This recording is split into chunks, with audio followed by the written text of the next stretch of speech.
do something bad to us, we are going to do things to you that have never been done before.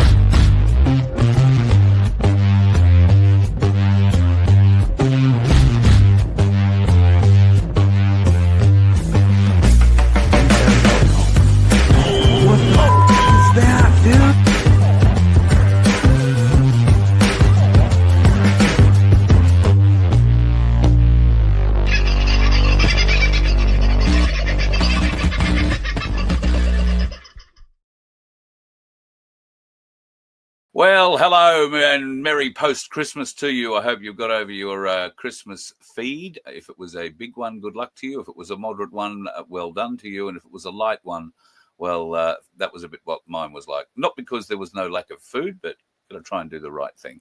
It's been great to catch up with friends and family, though, over the last couple of days. And one of those friends last night on Guru's show. So if you wondered where we were last night, then Voice of Freedom sort of trekked to Guru's home, stopped the rot, sacked the lot last night. We had a little, really good show there, actually. It was a really good chat about quite a number of issues that, well, we're going to face in 2025, I think, going forward. And that's something we're going to be discussing in this show. Many of you will be familiar with the struggles that many of us are having with councils around the country. While we have been, there's an alarm telling me I've got to do an interview. Many of us around the country have been struggling with councils and their heavy-handed approach as to how they can access your land and do essentially whatever the hell they want on it. It extends beyond councils to a state and federal government level. Where the people are now waking up to the illegalities that are being conducted against them, the corruption that is now becoming plainly evident for anybody who actually wants to look at it with an open and even mind. And I guess for many people, struggling with ways to deal with it. And there are very strong groups around that want to deal with it constitutionally. And I support those efforts. We already do have a fairly workable constitution to a point, but it needs a bit of work. And that's not the constitution that what we call the federal government is currently working under, because they don't work under a constitution like that. They have a different one, a corporate constitution. But we can talk about that more at a later date. What are we going to do about it? Well, there is a bloke running around the southern parts of Australia who has been helping many of us get prepared for what may come, whether that be the 10 days of darkness or post, apocalyptic nuclear war. Then Trevor the Prepper is the man that many of you will know as someone who can give you some life-changing, life-saving skills. But he also is having his own little battle with council at the moment too. So, Trev, ho, ho, ho to you. I trust you're enjoying the break a little bit and you're not being Happy Black Sheep Week. Happy Black Sheep Week. Now, I just want to quickly say one thing. I hope that everybody is having a wonderful time starting shit at the Christmas tables with I told you so, I told you so, I told you so. Like for me, it's been an epiphany because the people in the family that were like, if you don't have 2 jabs, you're never seeing us again. I said, oh, well, there's always the telephone. What do you mean? Well, I won't be coming. But I said, no, it's not happening.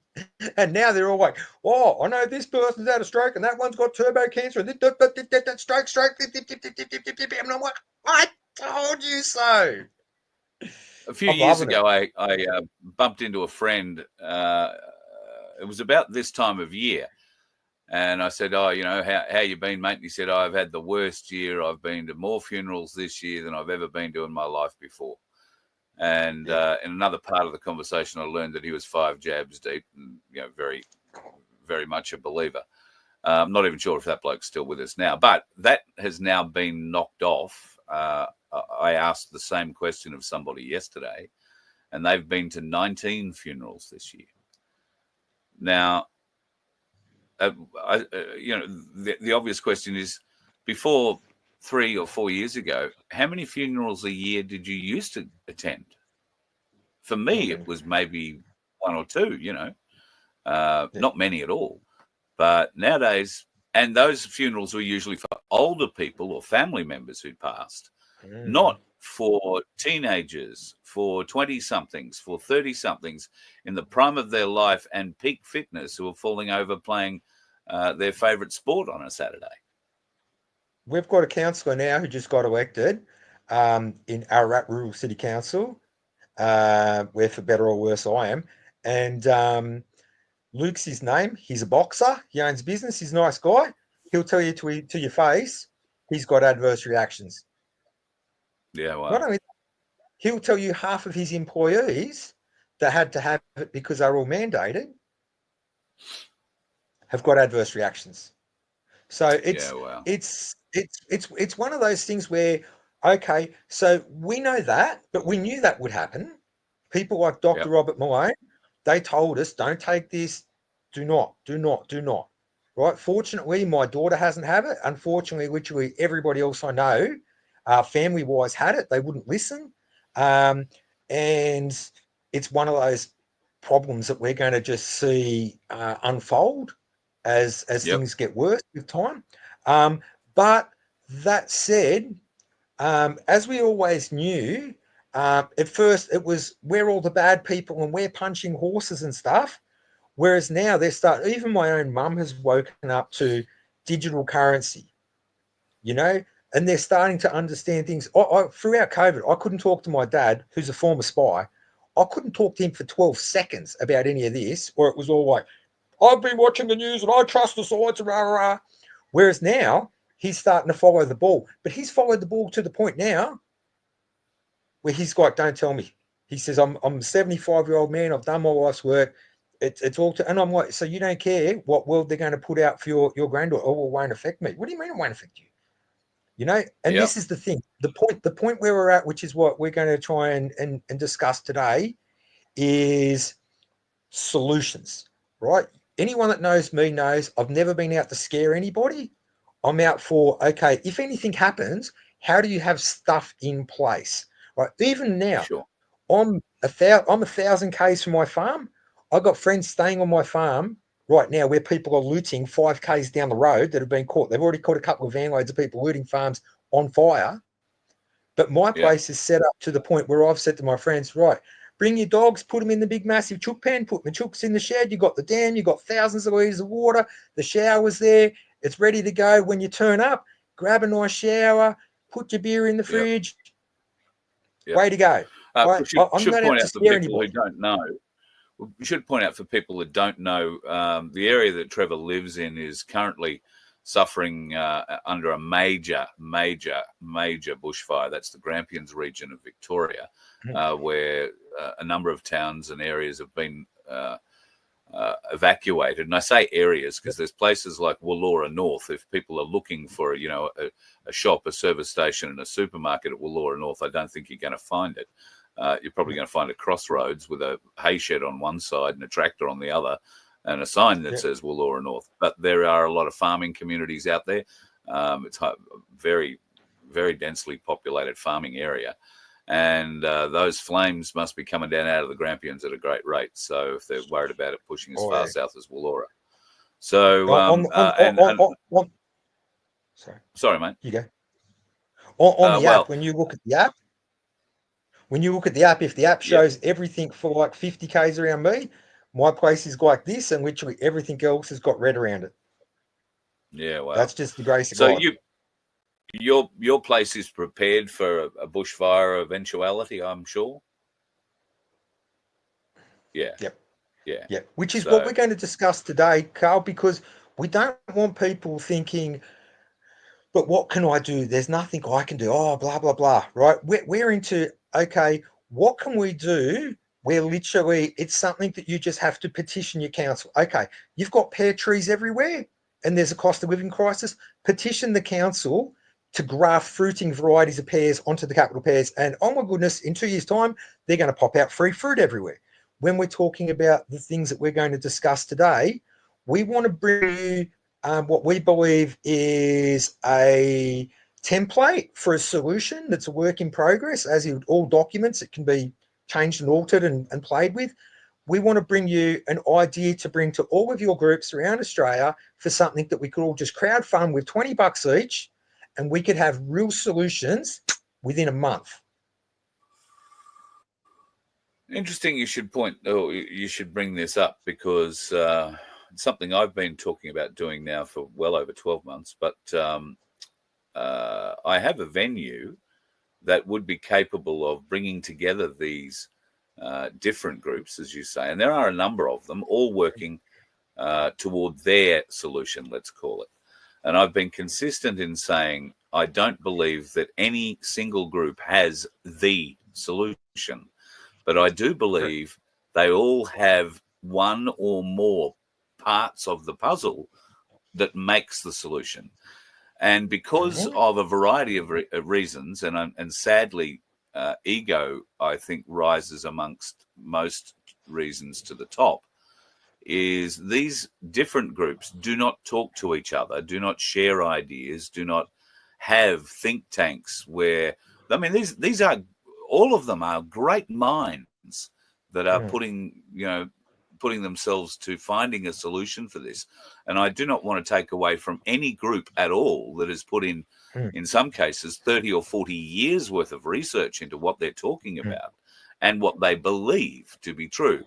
But I do know that many of these groups are very insular, and they do not want to share their information, do not want to share, their jewels, if you like, for fear of the notoriety or the famousness that comes from coming up with that solution. So I've proposed that we give, this would need to take a week, I believe, as a minimum.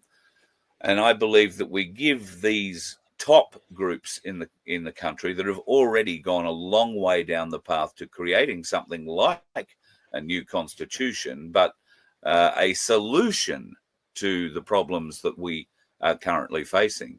And if we can get them all to present over the course of an hour or 2 hours to a select panel, we'll live stream it so that people can have a say as well. And once everybody has had their hour or 2 hours, whatever it is, nobody's going to get a whole day to give their presentation. So if we've got 12 or 15 groups that are going to present, then we need 30 hours for them to present maximum. And we're not going to do that back to back. So 1 hour at a time would be pretty good, I think. And then the next day they all come back and face questions for the same time, if the board and the people have questions about what they presented. From there, discussions can be raised. Small groups can be sent off with these, people who've all come together to make this presentation. We bring them together. We stay together at this place. We eat together. We talk about this. We nut out a solution. And eventually, at the end of the week, we hopefully come together with, if not the solution, then we will have taken some certain steps towards finding that solution and have some public comment, which will enable us to move forward to the next step further down the track. Is that the kind of thing you're thinking of? What I'm thinking, yes. I think that's a brilliant idea, because as we saw with the My Place Wackety Creek camp, a lot of us networked with each other. A lot of us people who have been around in our own sort of special areas got to meet. Some of us who have heard of each other's work before, and that we got to meet. We got to break bread. We got to play with each other's kids and swim in the pool and go for walks and talk about our struggles. And it was very cathartic. It was very positive. And I think something that you sort of alluded to in there is we sort of went past the differences and found the commonalities. It's one thing to say we're going to put the unity back in community. Now let's do it, because we all know, Carl, we should have had, the freedom movement should have had multiple senators. But the trouble is, like you said, bit too much ego, bit too much I want to be the Instagram king or queen, right? And a lot of division. I don't even know, unfortunately, whether or not they needed infiltrators to divide and conquer and sink the political aspirations of the movement, or whether it just happened itself just out of bitchiness. And no, military discipline. No, that's the goal. We have to get there, not bitch and squabble along the way and then we have to get there and we have to take that ground. We need that ground and to put a line and say, that's the constitutional line in the sand. One of the things that Carl and I wish to discuss today in depth is looking at, okay, so for people that are being persecuted by councils and stuff like that, which we all know, the councils are a little bit of the old muscle for the powers that be to do whatever they're going to start doing with 15-minute cities and so on. Okay, so we've got supposed experts, or if not, you'd call them real legal, stamped by the bar experts, people who've studied this stuff for a lot of years, right? We all know who some of the big names are in this, right? I've discussed with some of these people and said, look, for me personally, I've been at war for 3 years. I've lost over 100 grand in cash, right? Because they worked out, literally the second I turned out to the bush and bought my farm, they knew who I was. They got their little intels out and they went, oh, we don't want this guy here. This guy isn't good for the second 15-minute city in Victoria that's in the bush. We don't want that. So off went the problems, and they haven't stopped. For me, I see two parts to this problem, okay? There's the battle, right? That is the illegitimate government sides, the maritime laws and all the other things that everybody wants to harp on about that are true. Correct, right? That needs to be fought there. Then you've got the battles over here. You see, these are the running skirmishes with the councils, the banks, the sheriffs, whoever, whatever, right? You can't isolate that from that. You need to have a big focus on that, and you need to work out how do we address these, because these ones here, these are very important because these are the precedents, right? The law doesn't like being fought on precedents, because you walk into a law and you say, listen, I had a sign up out the front and it clearly states no trespass, notice of no trespass, Plenty versus Dillon, 1991. Judge says, sorry, you're right. But when I've spoken to some of the big legal minds, I've said to them, the trouble is, it's like a bloody rabbit warren that in some places leads to dead ends, and in sometimes there's a black snake down there, and in other places there's a fox curled up in the corner. People that are going to take your advice, who are stressed to death, who are heavily vested mentally and financially, right, who've worked their whole lives for these things, who have to somehow, like me, face my daughter that only saw me 30 days in 2 years because of the border lockdowns, which is why I sold my house and moved bush in the first place. 30 days between 3 and 5. And then something that the CEO of the council said in front of her at 5 years of age made her have nightmares for 6 months, right? They're 3 years on, I still have to pretend to my daughter everything's hunky-dory. I just tell her, we don't give up. We don't give up. We keep fighting. This has got to be the year that the ringmasters learn the might of the elephants, right? Now, how do we do that? So in military, there's a thing called defense in depth. This is what I want you all to take away from today. Defense in depth has 3 clear categories, right? You've got administration, you've got physical, and you've got technical. So if we're going to talk about these little skirmishes that come down here, which are all very important battles, because every time somebody can put up a remove implied consent or a prohibition notice, which I'm yet to work out whether or not it works, because I just had to serve some people with those the other day, right? Every time that we sit there and we win on these little precedents, suddenly we've got this accumulated knowledge of how to fight the system back, and more importantly, what works and doesn't lead you down a $50,000 fine or a big legal battle or whatever. We're not interested in more dramas. What we're interested in is, okay, let the big mega brainiacs work out how to fight the law that's illegitimate up here. And how do we fight all the bylaws and things down there so that we've got wins, and so that when people, there's no point setting up a PMA if they can just walk on tomorrow and go, there's no permit on that shed, we needed this for that, we've got to get a surveyor in to check that, blah, blah, blah, blah, blah, blah, blah, blah, blah, blah, blah, blah, blah. Okay? Yeah. Big battle, little battles. Now, here's the thing. So can you imagine if in all the freedom groups we had a camp or whatever and worked out, okay, who's in? We need to get the legal minds to work out the administration side. What that means, for example, is if I go up, as I have recently, to the council people, and you would be amazed when you look up and you find their skill sets, you'd be amazed to find that some council people are private investigators, marksmen, former Victoria police officers that have done high-end security, and I mean like high-end security. Why are these people council planners? Why are they employing people that have got very high-end, more like SWAT team skills for council? Sounds a bit weird, doesn't it? Until you work out this is the battleground for the 15-minute cities over here. And this is what we need to pay attention to. Now, when they say to you, we're going to turn up to your farm or whatever, it's quite intimidating. And you want to try and hand them a piece of paper to say prohibition notice, whatever, and they're going to trick you into entering contract law. Oh, we just want to talk to you, blah, blah, blah. Don't you want to talk about this? Because as soon as they pop out what they want to talk about and you start saying words, you've entered contract law. Now, here's the idea. We get all of our brainiacs to work out that side over there and this side here, particularly this side for a start, right? If we all stopped eating McDonald's and whatever, yes, okay, cabal would fall tomorrow. Okay, work out that side of law, maritime law. Let's look at this. Let's look at this side here. Okay, so what do we know works? Like Plenty versus Dillon. What do all of our brainy legal people know works? And let's set up something so that we've got a template. If they start coming for you with this, you go them with that. Does a prohibition notice? How do you work out how to do these things? And then what we've got to do is work out, can we group fund every one of these big My Place groups or TASA or all the others, right? How to group fund 6 people out of every major group, right? Who get trained by the legal eagles, right?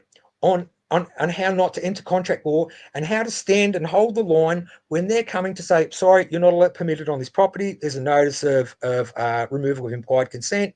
We've given you 3 notices of this, and walk up and say, here's a pre-prepared statement from the owner, and you hand them that, and they think that it's just a statement, but instead it's a self-executing prohibition notice. If that holds up, and I've done it, and I don't know if it works. Funny, eh? Imagine you're sitting there with all that stress on your head and you're handing this document like, this is going to get you, and you don't even know, is it going to get me or is it going to backfire me? That's why we need the experts to work that out and train people in the administration side. If you want to do more defensive training because you don't think you're quite ready, you think maybe if I had a little bit of training, I could be somebody who could be, say, a peacekeeping security officer, and I could do it. And then you've got to have the technical training, right? So you've got a body cam. So here's the idea. You put in a big slush fund kitty. Everybody puts in $20 or whatever they want to. Then you pick 6 people who look like they're not going to turn to jelly, but they're not going to make the problem get worse. I mean, people who've done security or something like that before. And then you fund them to all become security guards. You get them all trained in all the legal things so that they know how to serve documents and they know how to hold the line, right? You get them all dressed in black, saying security officer. You have them all trained up for the technical stuff with body cams. And that way, if you or your PMA or whatever has ever got these troubles, instead of you trying to sit there and bluff your way through it and be intimidated and scared, you call your head group and you say, listen, I've got a notice of entry saying that they're going to enter my farm or my house or my whatever on such and such a date to such and such a time. Can you send some of the peacekeeping security officers to my place? Yes, not a problem. We'll have half a dozen of them turn up. They turn up and they do everything because they've been trained what not to say. They've been trained what to say. And instead of you being intimidated by all these people there, you get to just stand there and just quietly be, okay, I'm just going to be here for a witness. And that way the owner is there.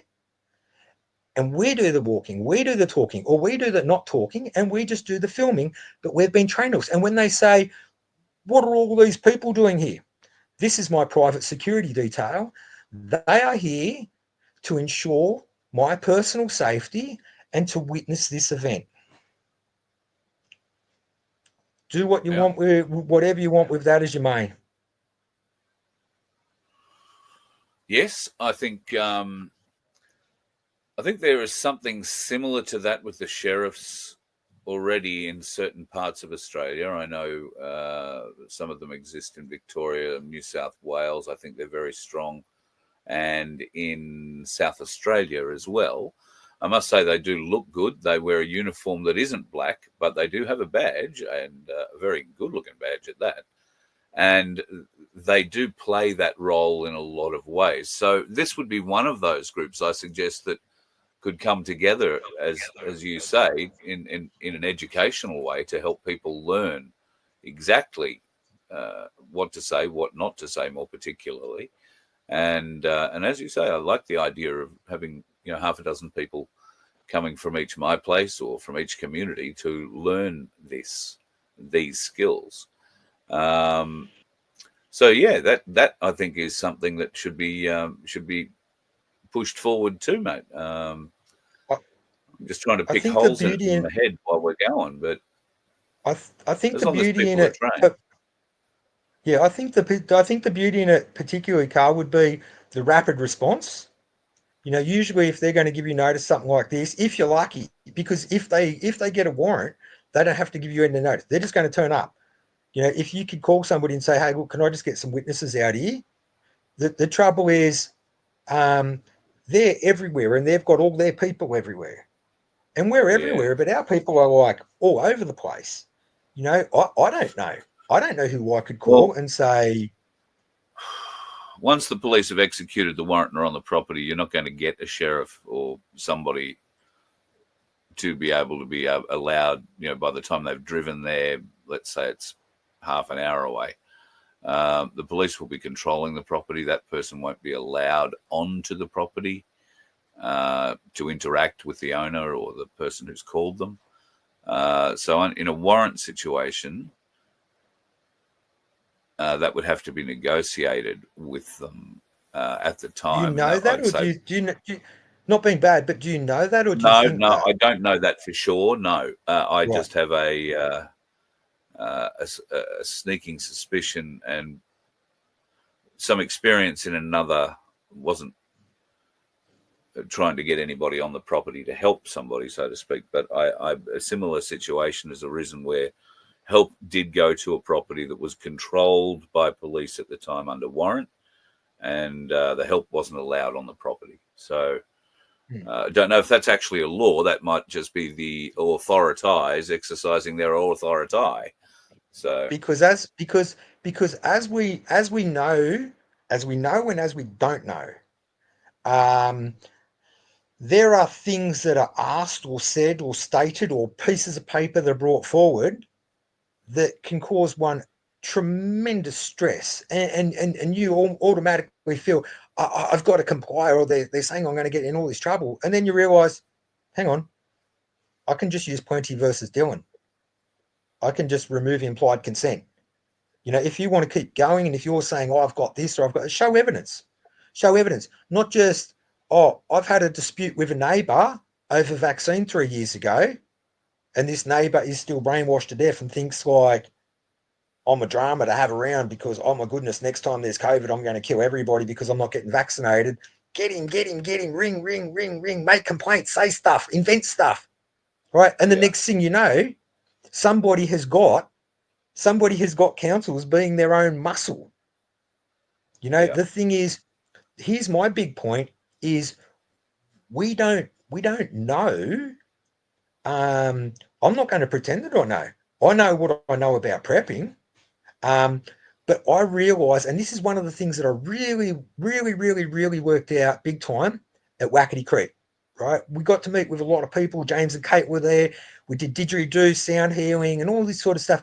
And you really realize that coming out of the biggest PSYOP in our lifetimes, in probably anybody's lifetimes, we're still going forward. We're like, they're still keeping that agenda moving along, and we've got to keep on pushing it back. And what that requires is a few things.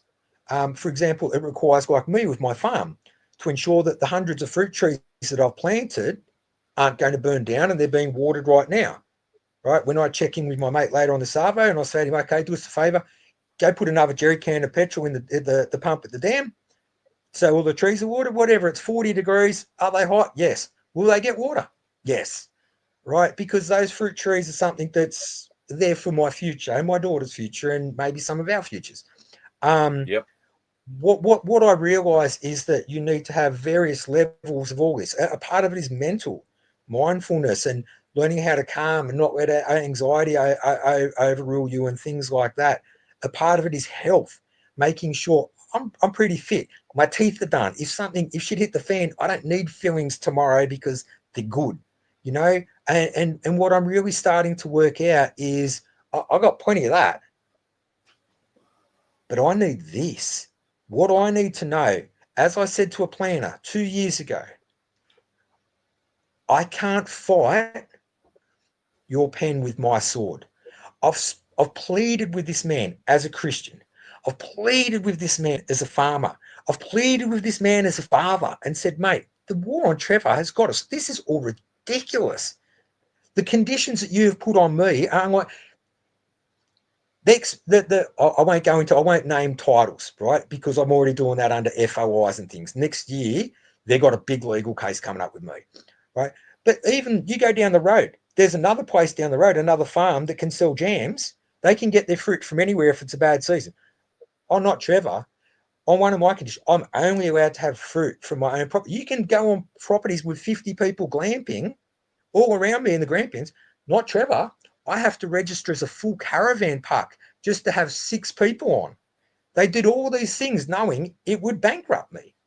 And I'm like, what is this? How is this? What do you think now? Now I'm like, even if you gave me a sorry, even if you offered me a check with the 6 figures I've lost in the meantime, right? I'd be like, no, we're going to court and I'm going to get fair conditions. I'm going to get the same conditions that everybody else that you're related to or friends with or know down the street or your grandfathers used to play football with each other at the Rats. Okay, I'm getting those conditions. I'm just getting what is fair as a normal person. But what I need is this, and I've been asking the brainiacs in all of our groups, you guys know the legal shit. I know prepping. I know that is my weakness. If we all look at it's like I say to people when they want to do a survival course, what do you want to learn? I can teach you everything, but what is it that you particularly think you need to improve on? And likewise, I've been putting the call out and saying, I need help, guys. I need help because they've realized, I can't fight them with the word of God, right? I can't fight them with the muscle because the next thing you know, I get carried away, right? Yep. I need to, and that's what they want. And that's why they keep pushing your buttons and goading you and trying to get you to enter contract and re-enter contract. And let's just work this guy over. He's either going to break or snap. Right? But I'm not going to, because I've realized in our groups of people who held the line for so long, I remember going to protests, like sitting next to 52 nurses from Mildura that hired a bus. I remember being on Parliament steps when there was 8 people in the morning, the day of what was at the time the biggest one in Australia's history.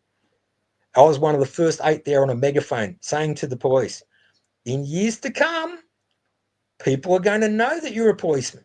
They're going to know that you're in Victoria. They're going to know you're a cop at this time. And they're going to ask you, did you treat the people fairly? Did you let democracy have its day in the sun?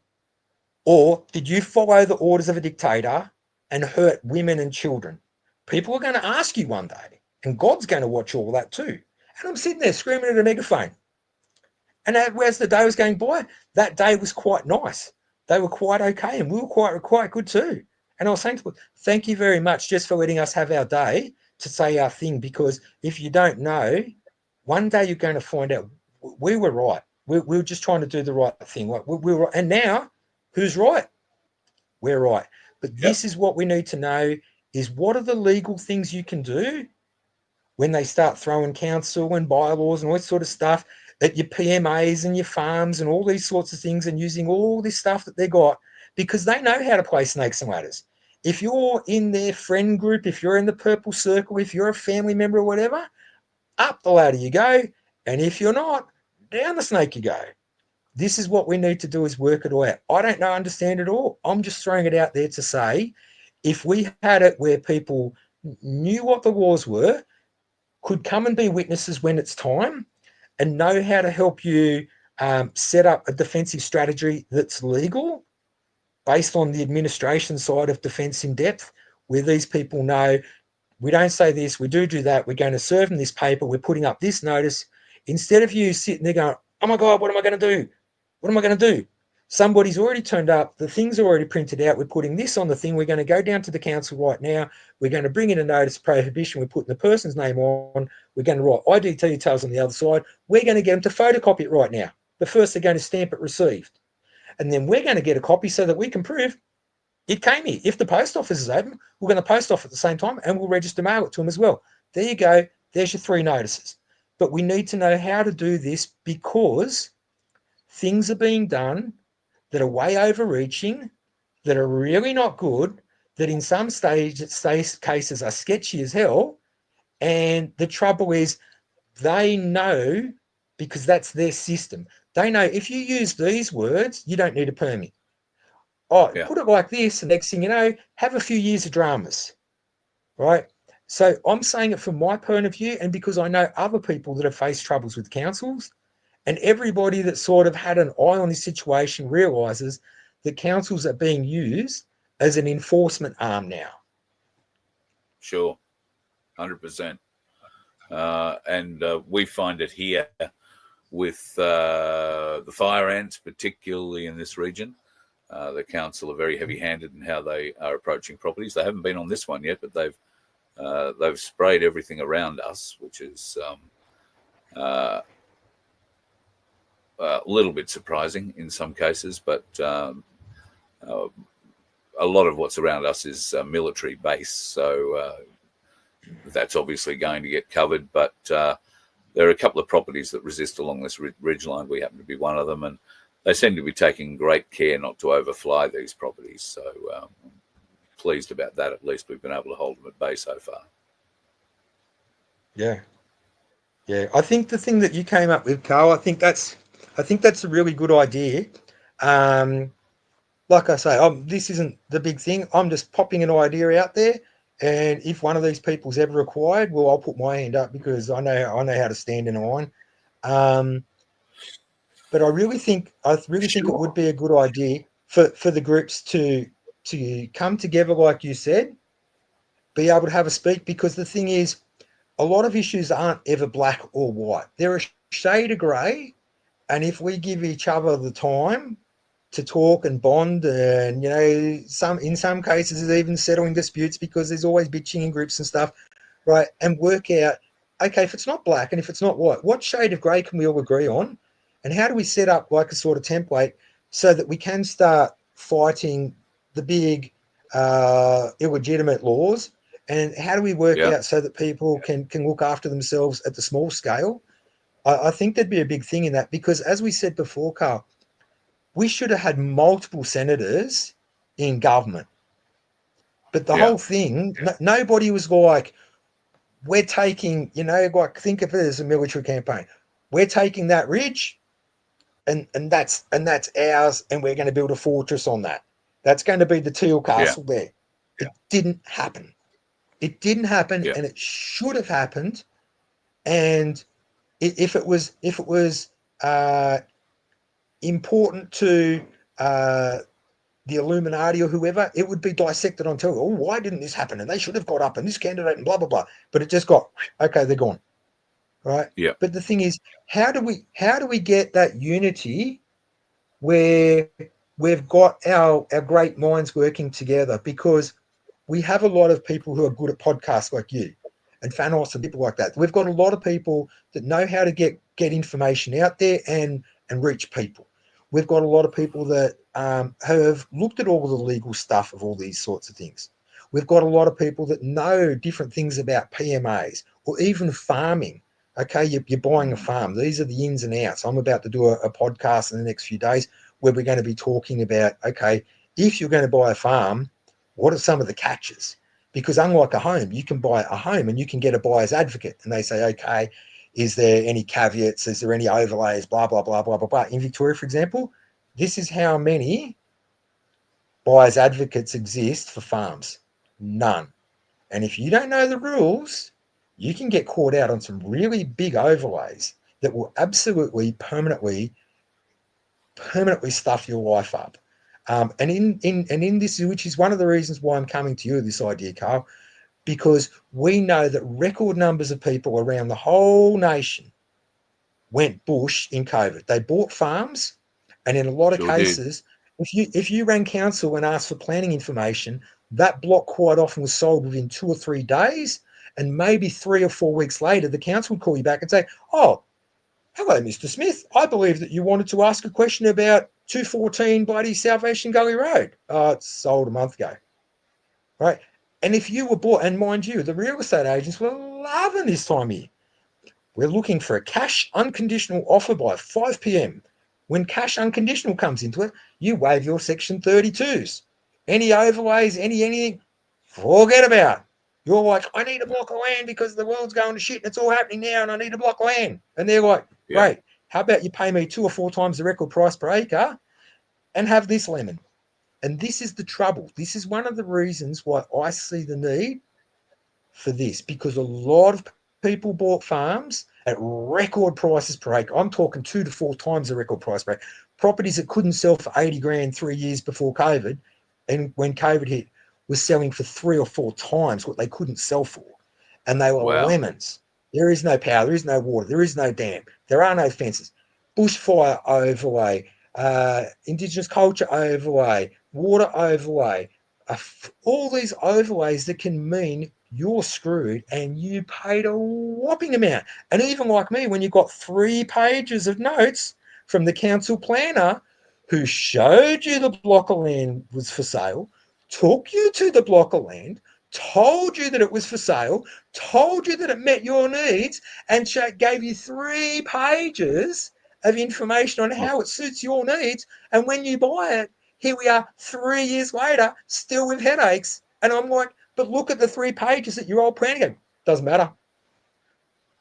Yeah. What do you mean doesn't matter?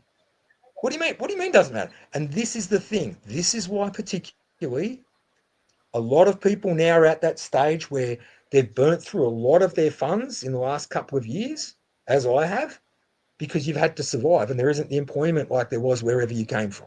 Yeah. You've had to go through planning and hurdles and whatever. And we don't like your kind of anti. And it's particularly where I am. If they know that you're anti-vax, all your cards have been shuffled for a few years. And this is the trouble. This is why people need to know, okay, if I'm being treated unfairly because of a perceived bias that they had back then when they knew I'm an outsider, I'm anti-vax, blah, blah, blah, blah, blah, blah, right? What's legal? Because I can't, like I say, I can only fight their pen with their pen. Are councils illegitimate? I think so. That's what people tell me. Can I just walk into the court tomorrow or VCAT and say, but they're illegitimate? Judge is going to go, I'm a judge. So am I. I'm still on 200 grand a year, right? Yep. The thing is, we can only fight their laws with their laws. I don't know it. I don't understand it. I'm not going to pretend I'm going to spend 5 years trying to decipher it. Anybody that's got the big brains, the big legal brains that study this stuff, please network with each other and with all of us and try and work out what works, what's a precedent. I spent 2 hours with one of the big freedom movement leaders the other night on a phone. 2 hours. And I was like, listen, mate, it's this simple. People don't know and people are scared. If I throw on this paperwork, is this going to cause me more trouble? Because I've had so much trouble that it's like caused me troubles in my inner health, in my financial world, in my family life, my domestic life. Yeah. I wouldn't be the only one that's had a relationship breakup because of what's gone on in the last couple of years. Right? No, certainly. What works? Can we work it out? Can we work out a system? If there are sheriffs, that's good, but it's no good to me when there's a sheriff 872 kilometres away and there's just one and he's got to work that day. Would it make more sense if everybody in the freedom movement chucked in $20 into a kitty that all gets looked after and by smart people that know how to do these things, right? Make it that it's all there. And even if the sheriff or whoever it is needs to come out for the day, a part of that is they can get like $200 reimbursed if they've got to take a day off work. And we've all got this at our disposal so that if you ever need it, because if you need this, I mean, you need this.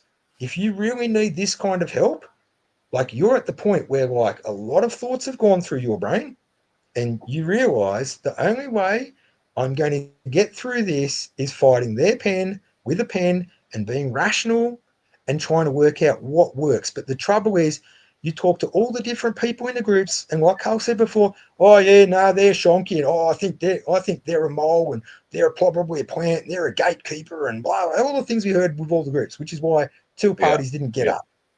Can you please, for the love of God, get the commonality, get the unity, the actual unity together, work out what works, and come up with a template where people know this works, this is proven, this is a precedent, this is how you do it. And if you need to get a few people together on the day, this is what they need to do. This is what they can say. This is how, for example, you serve a person. I just finally, after being goaded by two guys, right, from the council the other week, we just want to talk. Don't you want to talk? They're trying to get me into contract. We just want to talk. And I've got notices, and I've served them with prohibitions and removed implied consent, but they're still trying to get me to enter contract.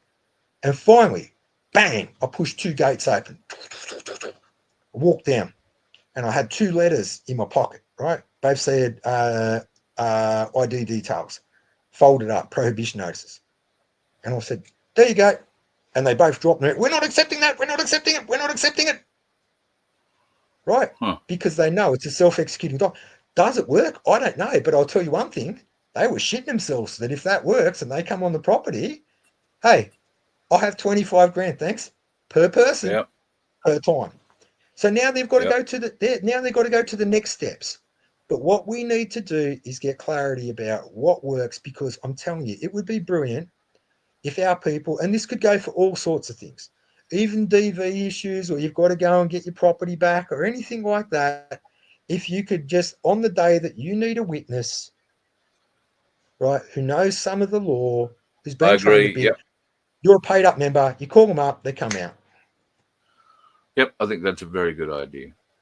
I think it's a very, very good idea. I know that we have some mutual friends, and I'm not exactly sure how much time they can donate to help putting something like this together, but I will ask, and Vince and I will have a chat. This is something that requires somebody with a better database knowledge than I have to be able to put something together. But we would certainly be able to use the website, the Voice of Freedom website, as one of the portals. I'm pretty confident that this is something Guru would consider putting behind Stop the Rot, Sack the Lot as well. The others, well, to be honest, who knows? I think most of the people that have a platform that I've spoken to, at any rate on this show, would be keen to promote this too. I know Tim Dwyer, who is one of these mega brains that has been putting his mind to all of this, along with a group of other similarly brained people, would be up for this exact kind of thing. And the educational aspect of it particularly is key. I think Marcel and Darren Bergwerf have identified that education is the key to all of this. And Marcel's PMA structure that we saw at Waikiki Creek when he did a presentation there, I think is very, very good. And if you haven't seen that, folks, you can go to the Voice of Freedom VOF website, I beg your pardon, YouTube channel, and just scroll back down to early December, and you'll find an OPA, which is Our Place Australia presentation. And watch that.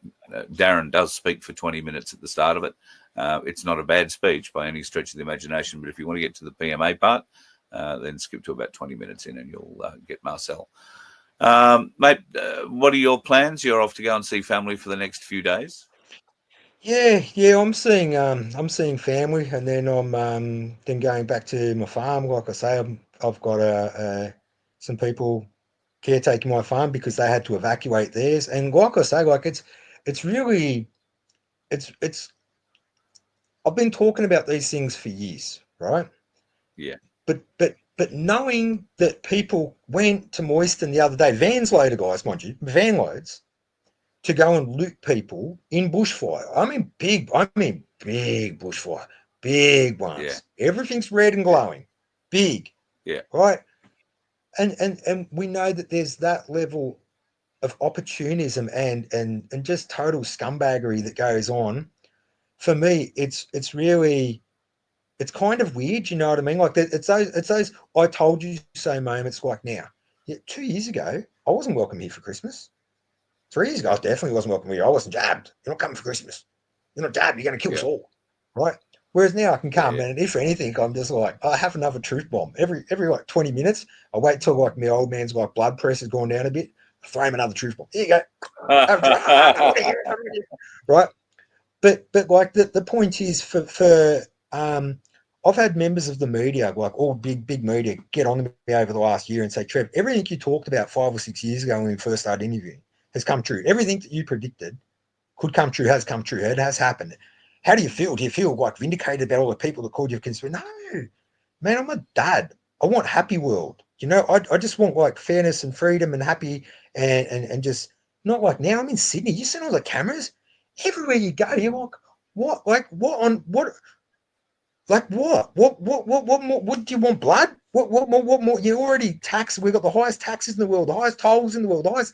What more do you want? For me, the real thing is connecting with my family over Christmas and touching base with my friends in the freedom movement, because some are still isolated from family members who are still totally indoctrinated to, oh, you people will see one day, you're all wrong. And then going back to my farm and seeing how that is and working on that. But really, I've got to do 2 big survival videos, one for my sponsor, who thankfully I've got a sponsor that owns a massive gun shop, Global Weapon Systems, who would love to help anybody who wants to get a firearms license legally with your 100 points of ID, with a sound brain in your head, because they understand, like I do, the benefits of the shops are closed down like we were the other week. No worries. I can go out and catch as many rabbits as I want for the dog. I can have rabbit dinner for me. You know, there's plenty of food in the bush, all that sort of stuff. I think my real point is it's kind of nice, this level of Christmas of the black sheep is wearing the golden fleece. I told you so. But we're at the point now. We're at the point now where it's time. Okay, we've all done enough of our own little own goals and kicking goals, right? It's time to come together and work out where's the line in the sand. How do we fight big law up here? How do we fight stupid bullshit bylaws down there and make it that like we're drawing a line in the sand and saying, hey, this is democracy. This line here, this is the line that is fair, and the line between democracy and dictatorship. And I think we've all got that power in us to do the things. And like I said before, it's not because people, oh, well, what can I do? You can do, oh, there's poverty and there's this and there's that and there's hunger. Great, petition your council. Tell your council to graft fruit trees, right? The trees that they've got that are ornamentals, all they need to do is graft one branch on from a fruiting variety, and within 2 years or something, boop, out comes pears everywhere. Like we can work this out. We can come up with a solution. I think what you said is brilliant, Carl. I think if we come up with a camp or a state camp, even if we do like a camp up where we always we do another big camp at Wackety Creek or something, you know, on you know, just a massive campground where we're welcome, and collect all the brains and all the cool people and all the families. Like Wackety Creek was wicked, man. My daughter was playing with everybody and having a ball, and everybody was like, for a lot of us, it was like because we're still in it. Like we're still in it, you know, and we haven't, no matter like we kind of lost some things, you know, it might have been financial, it might have been careers or whatever. But some of us, our growth spurts on being a human and a quality human being and having like a sense of purpose and drive. And, you know, I want to make this world a better place. There's a saying I know that really makes sense to me as a farmer now. And it says, even if you told me it would all end tomorrow, I'd still plant my apple tree today. You know, and I think there's something in that. Like, it's like that thing in the Desiderata where it says, even if it's sham and drudgery, it's still a beautiful world. And like, you know, you look out the window and you see leaves on trees, and, you know, you pick a grape off a grapevine and you say, like, it's kind of was all here. You know, everything that we sort of needed was here or here, depending on your way that you look at it. I'm more like here these days. Yeah.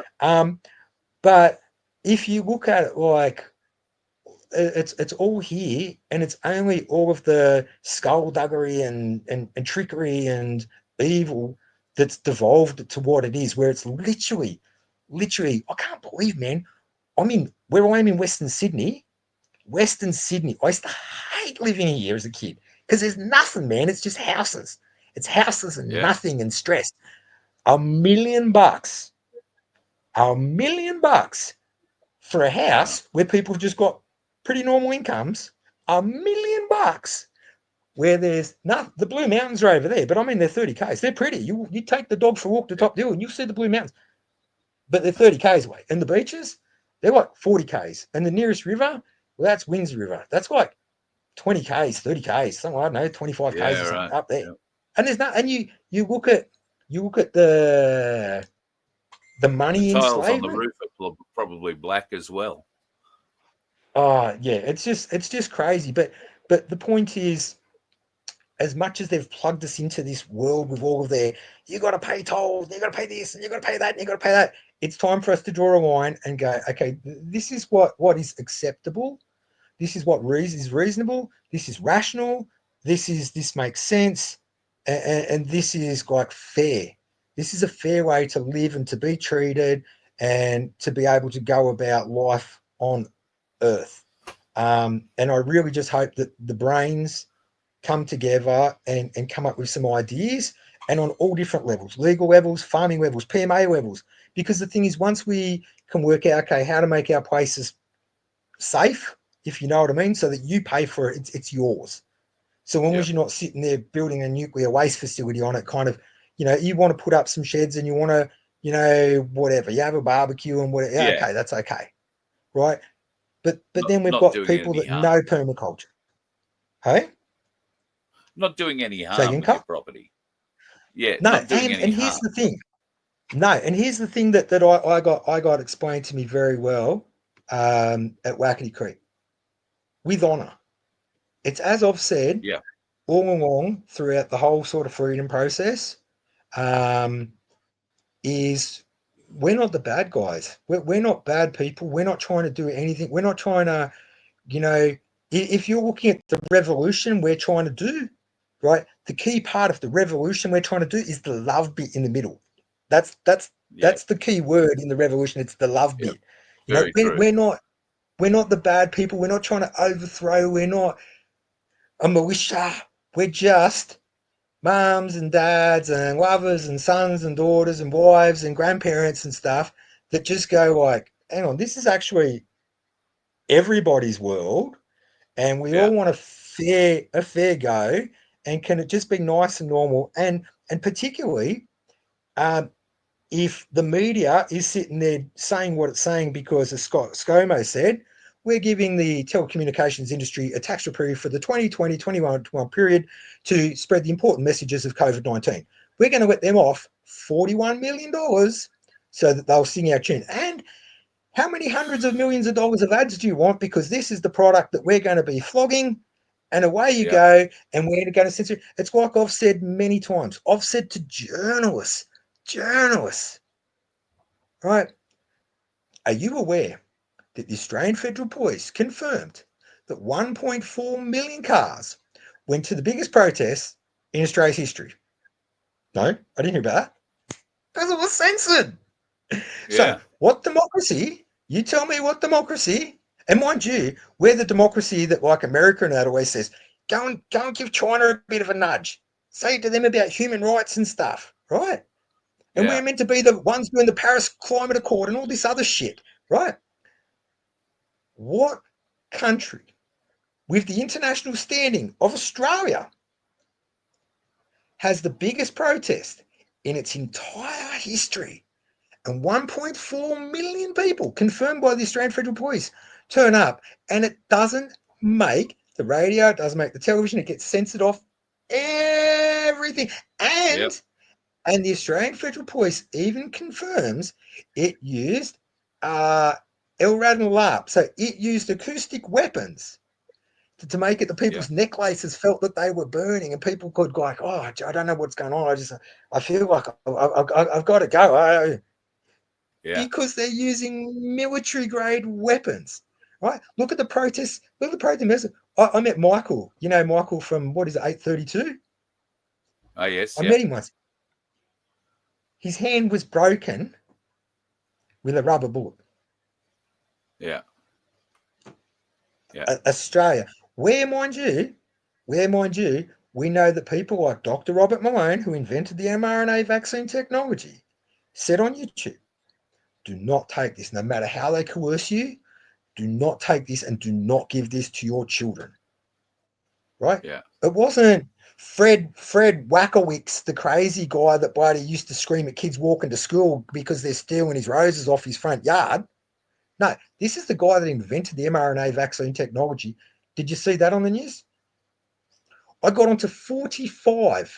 I used to have 46 people on my speed dial, major news readers and stuff. They've all had me on television or like double page interviews in newspapers in the big national ones and that. Major. Right. And I got onto them through COVID. And I said, listen, you know by now that this is a pile of shit. Like, you know by now that there's something not smelling right.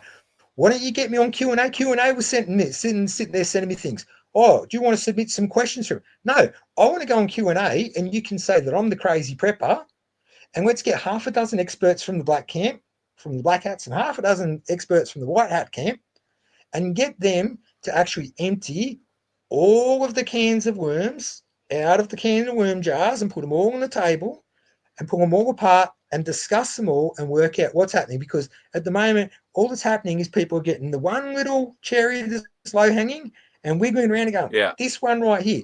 And do you know what they said to me? Mainstream media aren't going to play that game because they said to me, 46 of them all told me, they all told me it would be journalistic suicide. Our audience has a preconceived bias. And we show, it's like my dad. My dad's sitting there watching the news. I said, don't tell me you still watch the news. After all that shit they told you through COVID, and you still got to watch the idiot box. Oh, I want to know the news. I want to know what's happening. And you know the next thing that was shown on the news? Oh, Bill Clinton's got health problems. I said, Dad, do you even, if that was the real news, they'd be telling you how many times Bill Clinton went to Epstein Island. Yeah. But it's not. Yep. It's just Absolutely. They know that the news isn't the show. The ads are the show. The news is the thing that they use because they know that your brain's wired left or right. They show you want to see because you need to sit there and you need to see, guess what's on special at the supermarket this week? That's all it is. It's just ads. True that. Trev, I hope you have a very happy new year, mate, and look forward to seeing you. We're going to get an event happening up here at the property. So if people are interested in learning a bit more about prepping and a few other bits and pieces, we'll have some details on how you can come and join us here at the property for a Trevor the Prepper seminar, I guess will be the best way of describing it. I saw a very small portion of what you do at the Wackety Creek event. And I've got to say, very, very impressive. Everything from basket weaving to how to avoid heat seeking sort of cameras and all that sort of things, how to disappear in the darkness, so to speak. So a really very valuable experience if you're into prepping. So look forward to getting that arranged for sometime early in the new year, mate. And we'll look forward to seeing you up here. No worries. Thanks, Carl. Have yourself a very happy new year, and my best to you and your daughter. You too. And for everybody else, remember, this is Black Sheep Week. Milk it. I told you so. And don't stop there. Let them know the next parts. Let them know what Agenda 2030 is, because they're starting to wake up now. Oh, they want to start playing with my cash. Well, hang on. They can put whatever they want in my body, but not my cash.